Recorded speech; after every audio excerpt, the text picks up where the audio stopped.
একদমই তাই। আর না বললেও কেউ গোপালের বিরুদ্ধে কথা বলে না।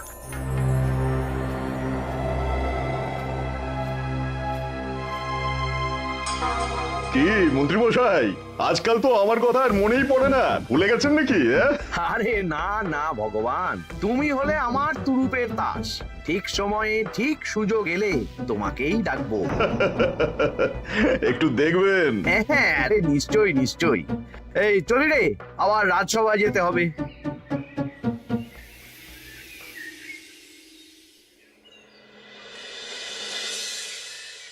আচ্ছা, তোমরা বলো তো, আমাদের রাজ্যের সার্বিক উন্নতির জন্য সবার আগে কি দরকার? মহারাজ, আমি বলবো, বলো গোপাল।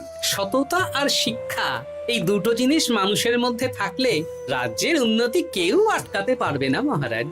একদম ঠিক বলেছ পণ্ডিত, তুমি তো শিক্ষার কাণ্ডারি। তুমি কি বলতে চাও এই ব্যাপারে? মানে কিভাবে শিক্ষার আরো উন্নতি করা যায়? মহারাজ, আমি তো মনে করি পুঁথিগত শিক্ষাই শুধু শিক্ষা নয়, মানুষের ভেতরে যে পূর্ণতা আছে সেটাকে ফুটিয়ে তোলার নামই হলো শিক্ষা। যেমন? কেউ যদি খেলতে ভালোবাসে সে খেলোয়াড় হবে, গান করতে ভালোবাসলে সে গায়ক বা গায়িকা হবে। আমি প্রত্যেকের মধ্যে লুকিয়ে থাকা এই বিশেষ বিষয়গুলিকে তুলে ধরার জন্য কিছু করতে চাই। তা এটা করার জন্য কি দরকার? প্রথমত অর্থের প্রয়োজন। আমাদের আরো অনেক টুল খুলতে হবে, সেখানে এক একটা জায়গায় এক এক রকমের শিক্ষা প্রদান করা হবে। এটা ভালো প্রস্তাব। আমাদের রাজ্যে গায়ক, নৃত্যশিল্পী, অঙ্কন শিল্পী, খেলোয়াড় সব তৈরি হবে। দেশ বিদেশে রাজ্যের নাম উজ্জ্বল হবে। মহারাজ, একদম এসব উল্টো পাল্টা খরচ করবেন না। কেন কেন? মহারাজ, রাজকোষে প্রথমত বেশি অর্থ নেই, যে কোনো সময় যুদ্ধ লাগতে পারে। তাই আমাদের উচিত প্রথমে এসব না করে কামান, গোলা বারুদ, ঢাল, তরোয়াল এসব কেনা। ঠিকই বলেছ। কদিন ধরেই শুনছিলাম সীমান্তবর্তী এলাকায় ইংরেজ সেনারা নাকি ঘুরঘুর করছিল। পণ্ডিত মশাই, আপনার এই সব পাণ্ডিত্য অন্য জায়গায় ফলাবেন কেমন? এসব করে লাভের লাভ কিচ্ছু নেই।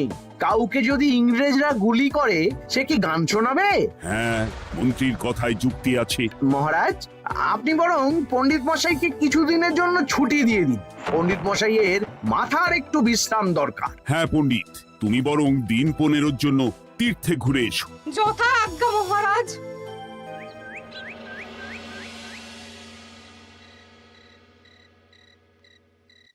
শোনো ভগবান, সকালেই তুমি কাজের কথা বলছিলে, আমি এমন ছক কষেছি কালকে থেকেই তোমার জন্য একটা ভালো বেতনের কাজ জোগাড় করে দেব। শুধু যা বেতন পাবে তার অর্ধেক আমাকে দিতে হবে, কেমন? রাজি রাজি। কি কাজ বলুন? শোনো, বাহ বাহ, দারুণ দারুণ, হয়ে যাবে কাজ।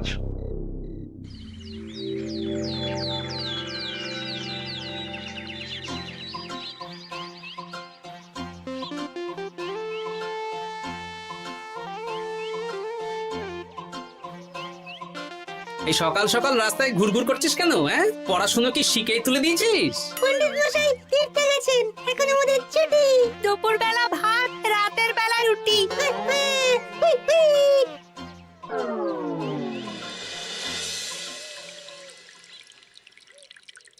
মহারাজ, গতকাল পণ্ডিতকে ছুটি দিলেন আর আজ পাঠশালার সব ছাত্রছাত্রী সকাল থেকে ঘুরঘুর করছে।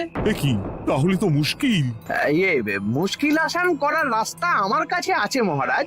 আমার সন্ধানে এমন একজন পণ্ডিত আছেন যিনি বহু ভাষাবিদ, অনেক পাণ্ডিত্য, দেশ বিদেশে শিক্ষাদান করেছেন। কিন্তু তাকে আমরা পাবো কোথায়?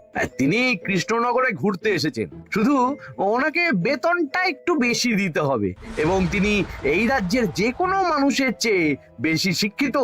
তার পড়ানোর ধরনই আলাদা। সে কোথায়? আমি তাই ওনাকে আজকে রাজসভায় আসতে বলেছি। মহারাজ, আপনার সাথে একজন দেখা করতে এসেছেন। দেখুন মহারাজ, বলতে না বলতেই হাজির। ওনাকে ভিতরে আসতে বলো। আচ্ছা মহারাজ।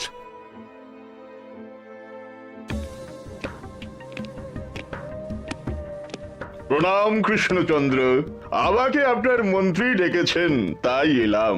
মন্ত্রীর সাথে কথা হয়েছে আমাদের রাজ্যের শিক্ষার উন্নতির ব্যাপারে। আমাদের মানে? আপনি কি এই রাজ্যের? মানে এখন এই রাজ্যে আছি তো, তাই আমাদের রাজ্য বললাম। উনি সবাইকে আপন করে নেন। যাই হোক, তোমার শিক্ষার উন্নতির ব্যাপারে কি মতামত? মহারাজ, আমি এই রাজ্যের বিভিন্ন মোড়ের মাথায় টোল খুলতে চাই। তার জন্য অনেক অর্থের প্রয়োজন। তাতে কি উপকার হবে? ছাত্রদের জন্য তো নির্দিষ্ট পাঠশালা আছে। যখন শত্রুরা আক্রমণ করতে আসবে তখন তারা দেখবে রাস্তার মোড়ে মোড়ে টোল, মোড়ে মোড়ে টোল। তারা বুঝতে পারবে এখানে সবাই শিক্ষিত। আর শিক্ষিত লোককে ক্ষমতার অধীনে রাখা কঠিন, যুদ্ধে জিতলেও শাসন করা মুশকিল। কারণ অশিক্ষিতকে বোকা বানানো সহজ, কিন্তু শিক্ষিতকে বোকা বানানো কঠিন। নতুন পণ্ডিত একদম ঠিক কথা বলেছে। কোনো বাইরের রাজা বা শত্রু আক্রমণ করার আগে 5 বার ভাববে। এই সেরেছে। গতকালই মন্ত্রী বলছিল শিক্ষার দরকার নেই, অস্ত্র কিনুন, আর আজকেই শিক্ষার পক্ষে কথা বলছে। ব্যাপারটা কেমন সন্দেহজনক, নজর রাখতে হচ্ছে। বেশ, আমি তোমার এই শিক্ষা সম্প্রসারণের প্রস্তাবে রাজি। মন্ত্রী, তুমি এই প্রকল্প দেখভাল করবে। আচ্ছা, কত খরচ হতে পারে একটা হিসেব করে আমাকে জানিও, আমি দিয়ে দেব। আচ্ছা মহারাজ, আপাতত 500 মোহর দিয়ে রাখুন, পরে যা লাগবে বলে দেব। উফ, সকালে এক পত্তন বাজার, বিকেলে এক পত্তন বাজার, আর পারি না। আরে হাত চালাও, হাত চালাও। বাবা, কাজ শুরু হয়ে গেল। হ্যাঁ, আর ছাত্রদের পাঠশালার কাছে যেতে হবে না। পাঠশালা ছাত্রদের বাড়ির কাছে চলে আসছে। যেখানে সেখানে পাঠশালা। এই তো যেখানে সেখানে শিক্ষা। ঠিক বলেছো। আজ থেকে আমি আর নতুন পণ্ডিত চালু করছি। ধরো শিক্ষা, মারো পেরে। শিক্ষাকে ছাত্রছাত্রীদের মধ্যে গেঁথে দিতে হবে। এতদিন জানতাম ধরতক্তা মার পেরে, এখন বদলে যাবে। কিন্তু একটা পণ্ডিত এতগুলো পাঠশালা একা সামলাবে কি করে? খেপে খেপে। মানে সকাল 6টা থেকে 7টা একটা জায়গায়, পরে 7:30 থেকে 8:30 আরেকটা। এইভাবে বিভিন্ন জায়গায় পণ্ডিত ঘুরে ঘুরে শিক্ষাদান করবেন। না, ব্যাপারটার উপরে মহারাজকে নজর রাখতে বলতে হবে। মহারাজ, আমার মনে হয় এই পাঠশালায় আগামীকাল থেকে কেমন পড়াশোনা শুরু হবে, আপনার সেদিকে একটু নজর রাখা উচিত। হ্যাঁ, দেখি আগামীকাল সকাল সকাল বিভিন্ন পাঠশালায় গিয়ে নজর রাখব। আর হ্যাঁ, আমাকে নতুন পণ্ডিত একটা তালিকা দিয়েছে, কোন পাঠশালায় কখন পড়াবে সেটার তালিকা। আমিও যাব আপনার সাথে।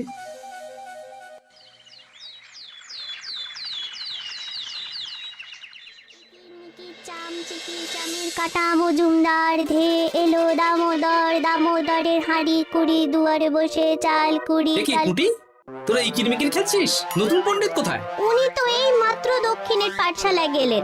ন্যাপলা আর গুলটে আজ থেকে ওখানেই গেছে। ওদের দুজনের বাড়ি কাছাকাছি তো, তাই। আচ্ছা চলো তো গোপাল, দক্ষিণেই গিয়ে দেখি।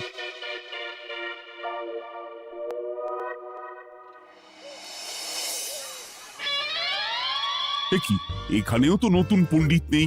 নতুন পণ্ডিত মশাই আমাদের একের নামটা মুখস্থ করতে দিয়ে চলে গেলেন। একের নামটা? এসব কি হচ্ছে? শিক্ষার নামে অর্থের জলাঞ্জলি মহারাজ। না, আজই রাজসভায় এর বিচার হবে। মন্ত্রী, আমি যা দেখলাম তাতে শিক্ষা তো কদিন পরে লাটে উঠবে। আমার এক ভাগ্নি তো আজ পাঠশালায় গিয়ে লুকোচুরি খেলেছে। নামমাত্র পড়াশোনা আর বাকি সময় খেলা, এভাবেই বয়ে গেল বেলা। মন্ত্রী, এই তোমার নতুন পণ্ডিতের দৌড়। মহারাজ, একজনের পক্ষে এতগুলো পাঠশালায় শিক্ষাদান তো সম্ভব নয়। তার জন্য তো আরো পণ্ডিতের প্রয়োজন, আর তার জন্য চাই আরো অর্থ। আবার অর্থ? শুধু মহারাজের অতিরিক্ত অর্থ খরচ হবে বলে আমি আগে এই প্রস্তাবটা রাখিনি। বেশ, তা আর পণ্ডিত কোথায় পাবে? আমাদের নতুন পণ্ডিতের কাছে অনেক পণ্ডিতের সন্ধান আছে। উনি একটা হাঁক মারলেই সব চলে আসবে। বেশ, তাহলে তাই ব্যবস্থা করো। এভাবে শিক্ষার অবনতি আমি চোখে দেখতে পারবো না। আরো 300 মোহর লাগবে। পেয়ে যাবে। এ তো দিনে দুপুরে ডাকাতি। ব্যাপারটা ধরতে হবে, কিছু একটা ঘট তো আছেই। আর নতুন পণ্ডিতদের যদি কোথাও একটু থাকা খাওয়ার ব্যবস্থা করা যায় তাহলে ভালোই হয়। রাজবাড়ির অতিথিশালা তো আছেই, ওখানেই না হয় ব্যবস্থা করে দেব।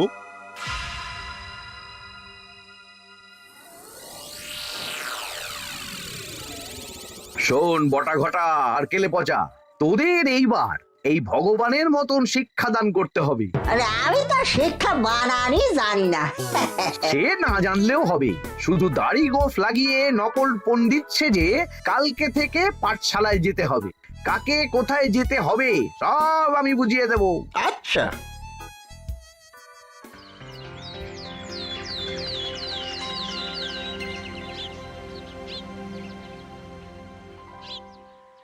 আচ্ছা বল তো, গতকাল তোদের বাড়িতে কি কি রান্না হয়েছিল? ভাত, মসুর ডাল আর লাউ ঘন্ট। লাউ ঘন্টের মধ্যে চিংড়ি ছিল? না, তা আজকে কি রান্না হবে? আজকে সকালে বাবা বাজার থেকে পাকা কাতলা এনেছে। কাতলা মাছের পাতলা করে ঝোল হবে। আর তোর? আমাদের আজ নিরামিষ, তাই কবজি ডুবিয়ে সবজি ভাতি খেতে হবে। বেশ।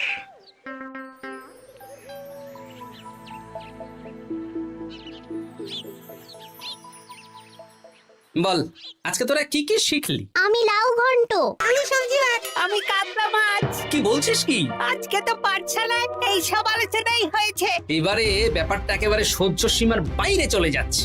দাদু, আমাদের আগের পণ্ডিত মশাই ভালো ছিলেন। উনি কোথায় চলে গেলেন? মন্ত্রী মশাই ছলে বলে কৌশলে ওনাকে তীর্থে পাঠিয়েছেন।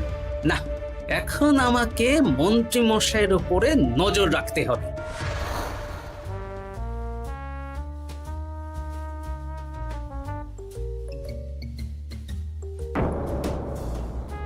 পাঠশালায় পড়ানোর ব্যাপার তো বিকেলেই মিটে গেছে। রাজবাড়ির অতিথিশালায় না গিয়ে নতুন পণ্ডিত মশাইরা এদিকে আবার কোথায় যাচ্ছেন? সাথে মন্ত্রীও আছেন, ব্যাপারটা নজর রাখতে হবে। তাড়াতাড়ি চল। চলুন চলুন। এদিকে তো বটা ঘটার বাড়ি, এদিকে মন্ত্রী মশাই কোথায় যাচ্ছেন?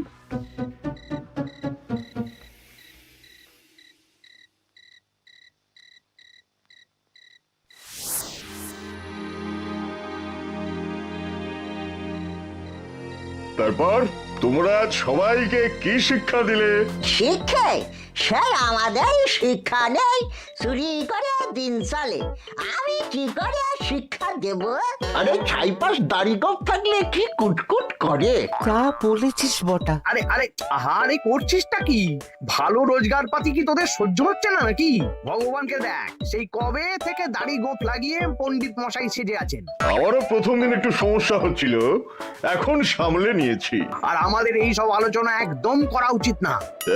বলছি মন্ত্রীমশাই, আমি কি শুধু এই পাঠশালাতেই পণ্ডিতের অভিনয় করব, নাকি রাজসভায় বসার সুযোগও পাবো? কালকেই এই ব্যাপারটা দেখছি।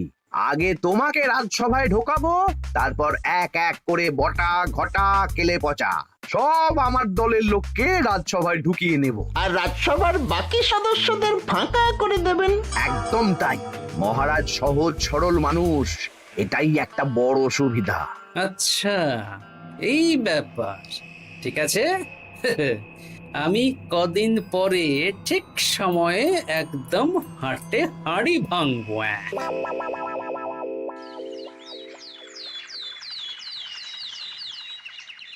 তাহলে মন্ত্রী, আর কোনো সমস্যা নেই তো? না না মহারাজ, এখন আর কোনো সমস্যা নেই। দেখবেন এই ধরশিক্ষা মারপের এক প্রকল্পের নাম চারিদিকে ছড়িয়ে পড়বে।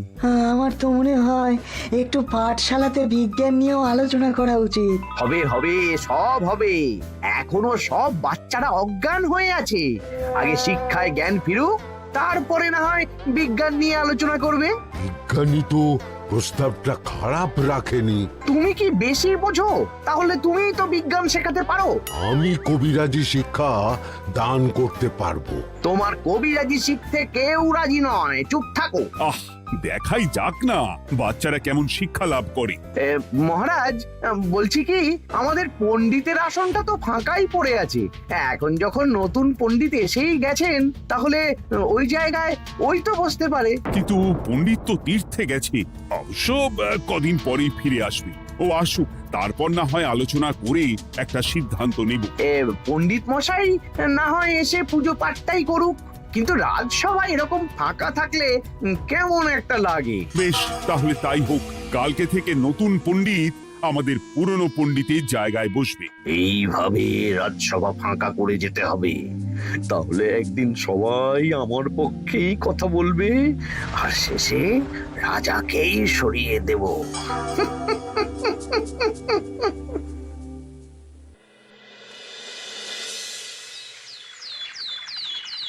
মহারাজ, সর্বনাশ হচ্ছে চারিদিকে। চলুন চলুন, আমি পুরো বিষয়টা ধরে ফেলেছি। কি ধরে ফেলেছো? শিক্ষার নামে ষড়যন্ত্র চলছে মহারাজ। রাজসভায় চলুন, সব বলছি। আচ্ছা আচ্ছা, আসছি। হ্যাঁ বলো গোপাল, তুমি কি বলছিলে শিক্ষার নামে ষড়যন্ত্র নাকি? মানে গোপাল মস্করা করছে নাকি? রাজ্যে দারুণ শিক্ষাদান চলছে। মহারাজ, আমি দেখে ফেলেছি আমাদের নতুন পণ্ডিত আসলে কোনো পণ্ডিত নন। ইনি আপনাকে, আমাদের সবাইকে বোকা বানাচ্ছেন। তাই নাকি? ডাকো দেখি নতুন পণ্ডিতকে। এই তো মহারাজ, আমি চলে এসেছি।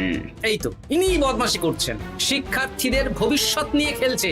এই বল, আসল কথাটা বল। কি বলবো, এসব ভাড়ামো বন্ধ করো গোপাল। না বললে আমি কিন্তু ধুতি খুলে দেব। এই এই আরে আরে, কি হচ্ছেটা কি? এই এই এই এই সরো তো, সরো সরো। ব্রুম, ব্রুম, ব্রুম, কি হলো? কি হলো? বুম, ব্রুম, জব, ব্রুম। এই সেরেছে। গোপাল এসব কি বলছে? বলুন। ভুল বকছে কেন?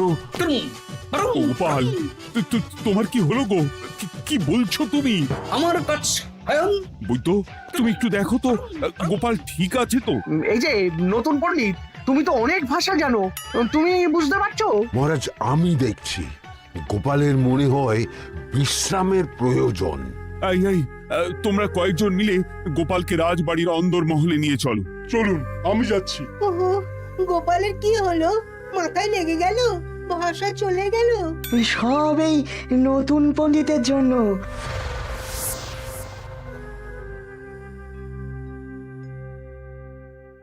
ভাল খাচ কাচ হায়ন মাস্টার কাচ। মহারাজ, আমার মনে হচ্ছে গোপালের বাইরে থেকে কিছু হয়নি, ভিতর থেকে কিছু হয়েছে। নারী স্পন্দন, হৃদস্পন্দন সব ঠিক আছে। আমার বড় যাব ভ্রম। কিন্তু গোপাল কি ভাষা বলছে বোঝা যাচ্ছে না। নতুন পণ্ডিত, একবার চেষ্টা করে দেখো না। আমার কথা হয় না। এসব তো আমি কিছুই বুঝতে পারছি না মহারাজ। আপনি যে এত দেশ বিদেশে ঘুরেছেন, আপনি বুঝতে পারছেন না? এ আমার এখতিয়ারের বাইরে। তোমার বাকি পণ্ডিতদের নিয়ে আসো তো, যারা পাঠশালায় পড়ায়। আমি বুঝতে পারছি না, বটা ঘটা কেলে পচা কি বুঝবে? আমার বড় যাব ভ্রম। চপ করো ঘট, নল খাব মরব। কিছুই তো বুঝতে পারছি না। রাজসভায় কাউকে না দেখতে পেয়ে এখানে এলাম। ওই তো আমাদের পুরনো পণ্ডিত চলে এসেছে। শুনলাম গোপালের নাকি কি হয়েছে। এই পণ্ডিত, তুমি দেখো তো গোপালের নতুন ভাষা উদ্ধার করতে পারো কিনা। কি গোপাল, তুমি কি ভাষায় কথা বলছো? আমার মতর ভাষ কথা বলো। ওই দেখো আবার কি সব বলছে। আমো বোঝো তো পড়ছো, সবার শত মস্করা করছো। তম ঠ ধরছ। হ্যাঁ, এই পণ্ডিত, এটা কি ভাষা? ঘাবড়াবেন না মহারাজ, এটা পাতি বাংলা ভাষা। বাংলা ভাষা? গোপাল শুধু আকার ইকার উকার আর বেশিরভাগ স্বরবর্ণ বাদ দিয়ে কথা বলছে। মানে গোপাল তম কছ কছ বলো। আমার নাম গোপাল ভর। মহারাজ, গোপাল বলল আমার নাম গোপাল ভর। আমার অত বকনা মহারাজ। এর মধ্যে আকার ইকার উকার এসব বসিয়ে দেখুন তো কি হয়। আমার নাম গোপাল ভাঁড়। আমার নাম গোপাল ভাঁড়। অম অত, আমি অত, বকা বোকা, ন নই মহারাজ। মহারাজ, আমি অত বোকা নই মহারাজ। এই তো সুন্দর ধরে ফেলেছেন। কি কেমন দিলাম? দেখলে, আমাদের রাজ্যে মন্ত্রী ধরে আনা পণ্ডিতের পাণ্ডিত্য। সব এক একটা গাধা। হ্যাঁ, এ কি ভগবান, বটা ঘটা কেলে পচা। মহারাজ, এখান থেকে কি বুঝতে পারলেন? কি? শিক্ষার বাইরেও অন্যভাবে সমস্যার কি করে সমাধান করা যায়। তাও শুধুমাত্র উপস্থিত বুদ্ধি দিয়ে, যেটা আমাদের রাজপণ্ডিতের আছে। তা তো দেখতেই পাচ্ছি। আর সেই জন্যেই মন্ত্রী ওনাকে সরাতে চেয়েছিলেন, আর কিছুদিনের মধ্যে সব সভাসদদের সরিয়ে দিতেন।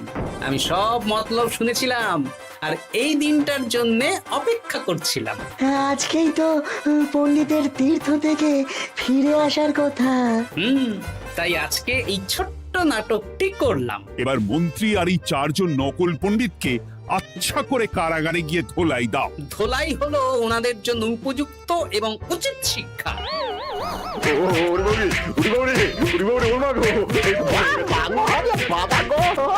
ভুল হয়ে গেছে গো। আরে